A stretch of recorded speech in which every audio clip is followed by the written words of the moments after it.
السلام علیکم ناظرین، میں محمد عارف اشرف آپ کی خدمت میں میرا سلام۔ السلام علیکم رحمۃ اللہ وبرکاتہ۔ سب سے پہلے درود پاک حضرت محمد مصطفیٰ صلی اللہ تعالیٰ علیہ وآلہ وسلم پر۔ میرے پیارے ناظرین، میرے پیارے ویورز، آپ لوگوں کی مہربانی ہے کہ آپ لوگ میری ویڈیو دیکھ رہے ہو اور پسند کر رہے ہیں اور لائک کر رہے ہیں، اور آپ میری حوصلہ افزائی بڑھاتے رہیں۔ میرے چینل کو سبسکرائب کریں اور لائک کریں۔ آج ہی پاکستان میں بہت اچھی خوشخبری جو سننے میں آئی، جو دیکھنے میں آئی، اور جو پی ٹی آئی والوں نے جو آج اپنا متحد ہو کر سب کو ایک پیغام دیا کہ ہم سب ایک ہیں خان کے پیچھے۔ آج ہی کچھ ڈیولپمنٹ ایسی ہوئی ہے کہ جس سے جو ہے نا ہمیں امید نظر آ رہی ہے کہ بانی قائد پی ٹی آئی جناب عمران خان صاحب جو ہے نا ان کی رہائی کا انتظام ہو رہا ہے، اور ہمارے ججز صاحبان نے یہ ملبہ اٹھا لیا ہے اور انہوں نے انصاف دینے کا پروگرام بنا لیا ہے۔ انشاءاللہ ہماری اللہ تعالیٰ سے دعا ہے کہ ہمارا بانی قائد عمران خان صاحب جو ہیں باعزت طریقے سے اس ملک کی اور اس ملک کی سیاست کی رہنمائی کرتے رہیں۔ عمران خان صاحب کے بارے میں سب کی صرف ایک ہی رائے ہے کہ ایک بند پنجرے میں شیر بیٹھا ہوا ہے، اور بند پنجرے میں جب شیر ہو تو وہ شیر ہی ہوتا ہے۔ کہنے کا مطلب صرف یہ ہے کہ یہ صرف ان لوگوں کے لیے یہ انہوں نے عمران خان صاحب کو جیل میں بٹھایا ہوا ہے کہ اگر کہ ان لوگوں کی اچھی کارکردگی نہ ہوئی ملک کے لیے، ملک کی سالمیت کے لیے، اور انہوں نے اب تک صرف وہی وڈیرا نظام چلایا، تو ہم عمران خان کو جیل سے باہر لے آئیں گے۔ ان کی ڈر کی وجہ سے، ڈر تو صرف اللہ کا، ہر بندہ مسلمان ہے، وہ کسی بھی پارٹی سے ہے، اور کوئی بھی ہمارا رہنما ہے، ہمارے جو ہے مثال کے طور پر کہ یہ دعا ہے کہ اللہ تعالیٰ ان کو ہدایت دے۔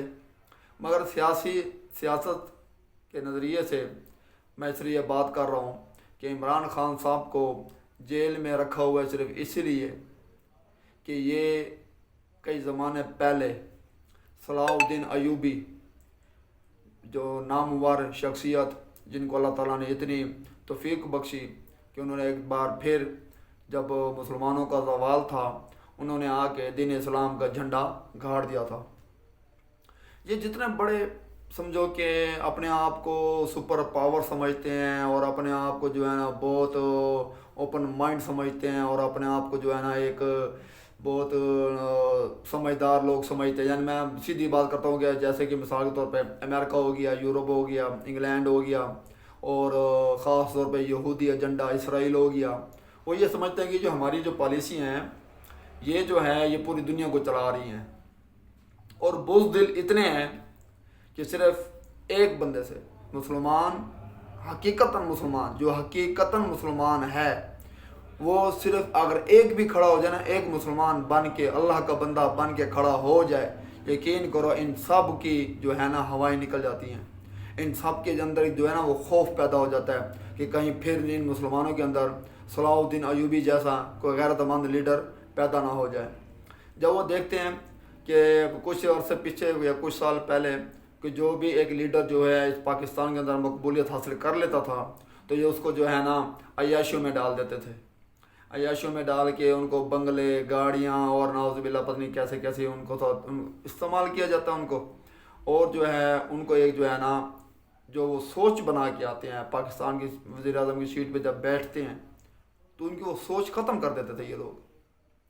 ایسا ان کے اوپر جو ہے نا ایک جال بچھاتے تھے کہ وہ لوگ جو ہے نا جو کسی بھی لحاظ سے سمجھو کہ ملک کی بھلائی کے لیے سوچ کے آتے تھے وہ بھول جاتے تھے۔ وہ یہ کہتے تھے کہ یار سال 2 سال 3 سال 4 سال یہ ہمیں بیٹھنے تو دیتے نہیں ہے سیٹ کے اوپر، کوئی کام تو کرنے نہیں دیتے، اس سے بہتر یہی ہے کہ ہم بھی ٹائم پاس کریں۔ ٹائم پاس کرنے کے چکروں میں ہمارے ملک پاکستان کے 75 سال ضائع ہو گئے ہیں۔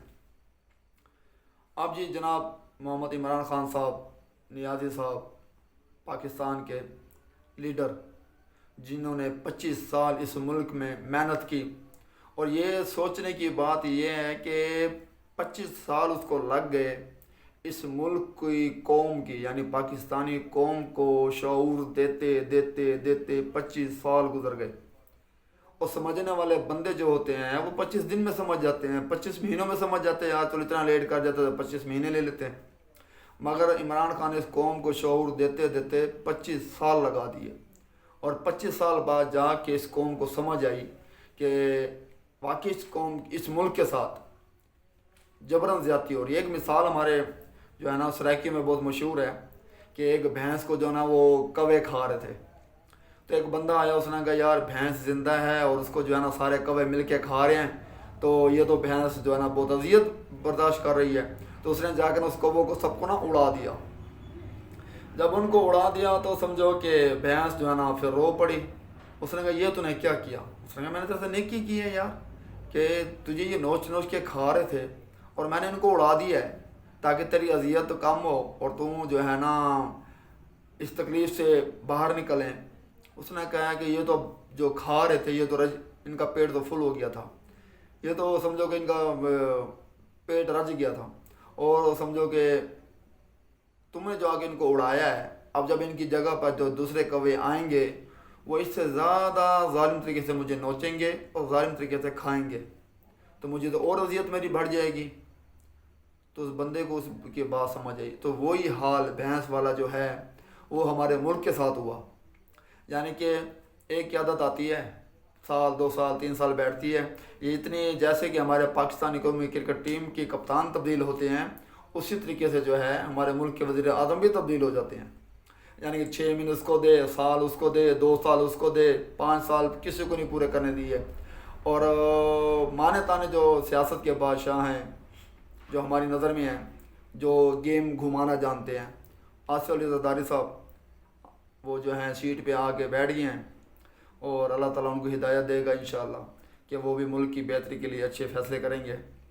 और मैं जो बात कर रहा था कि इमरान खान साहब को जैसे पाकिस्तान के अंदर एटम बम मौजूद है जिसकी वजह से कोई मुल्क भी इस मुल्क के ऊपर या इस मुल्क की सालमियत के ऊपर गंदी नज़र नहीं डाल सकता। क्यों?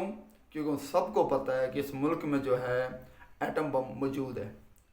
इसी तरीके से अब सियासत को चलाने के लिए हमारे पास एक और एटम बम आ गया, और वो इमरान खान साहब की सूरत में आया है कि जब किसी ने कोई अच्छी सियासत ना की, किसी ने इस मुल्क के बारे में अच्छा ना सोचा, तो वो बंदा समझ जाए कि अगर तुमने अच्छी हुकूमत ना की तो इमरान खान आ जाएगा। IMF ने हमें कर्जा ना दिया तो वो बोलेंगे ठीक है इमरान खान को फिर बिठाते हैं सीट पे। अब अमेरिका ये सोचेगा कि नहीं यार इमरान खान को तुमने नहीं छोड़ना, हम जो है ना IMF से तुम्हारी खुद डील करवाते हैं। तो ये अमेरिका जो है वो IMF से हमारी डील करवा के हमने कर्जा लेके देगा और उसके बदले में कोई 5-10 ऐसी शराइत रखवाएगा जिसकी वजह से है इस कौम की चीखें निकल जाएं। चीखें तो वैसे निकलने वाली हैं, आज नहीं तो कल निकलेंगी, चीखें तो निकलेंगी महंगाई की वजह से। और मगर के क्योंकि गवर्नमेंट चलाने के लिए पैसा ज़रूरी है, और पैसा जो है वो IMF हमें देगी, और जब वहाँ से पैसा नहीं मिलेगा तो ज़ाहिर बात है जो बड़े बड़े मगरमच्छ बैठे हुए हैं इस मुल्क के अंदर उनका तो खाना पीना हराम हो जाएगा, उनको तो नहीं मिलेगा। तो इसलिए IMF से कर्जा ये लेने जाएंगे और कर्जा इनको मिलेगा। अमेरिका जो शर्त डलवाएगा वो यही शर्त देगा कि आपने जो है वो इमरान खान साहब को रिहाई नहीं दिलवानी। जब IMF से हमें इंशाल्लाह जब कर्जा मिल जाएगा, है तो सूद लानत है ऐसे पैसों पर, मगर क्या करें कि अब हमारी जो गवर्नमेंट है, हमारे मुल्क की निज़ाम है, वो भी IMF के बगैर नहीं चल सकता। तो अब ये उनका वो लेते हैं, उनका मसला है। अब हम लोग तो सूद लेते नहीं हैं और ना हमें ज़रूरत है। अल्लाह पाक हमें सूद जैसे लानत से बचाए। जो ये सूद के बारे में कुरान शरीफ में है, अल्लाह ताला का हुक्म है कि सूद लेने वाला, ये दिमाग में बात बिठा लो, सूद लेने वाला उसकी जंग अल्लाह और अल्लाह के रसूल और उसके फरिश्तों से जंग है। यानी कि सूद पे अल्लाह ताला ने इतना सख्त हुक्म दिया हमें। तो अल्लाह ताला से दुआ है कि अल्लाह पाक हमें जो है वो इस गलाजत वाले पैसे से दूर रखे, अल्लाह ताला अपना हामी और नास रखे। और अल्लाह ताला से हमारी दुआ है कि अल्लाह पाक हम तमाम मुसलमान बहन भाइयों को, और फ़लस्तीन के हर नमाज में फ़लस्तीन के भाइयों के लिए, बहनों के लिए, माओं के लिए, सब के लिए आपने दुआ लाजमीन करनी है। अल्लाह ताला उनको सब्र दे और अल्लाह ताला उनकी गायबाना मदद करे। और आखिर में नमाज आप लोगों ने नहीं छोड़नी, नमाज पढ़ोगे کسی بھی شعبے میں ہو انشاءاللہ ترقی پاؤ گے. نماز چھوڑ دو گے تمہیں کوئی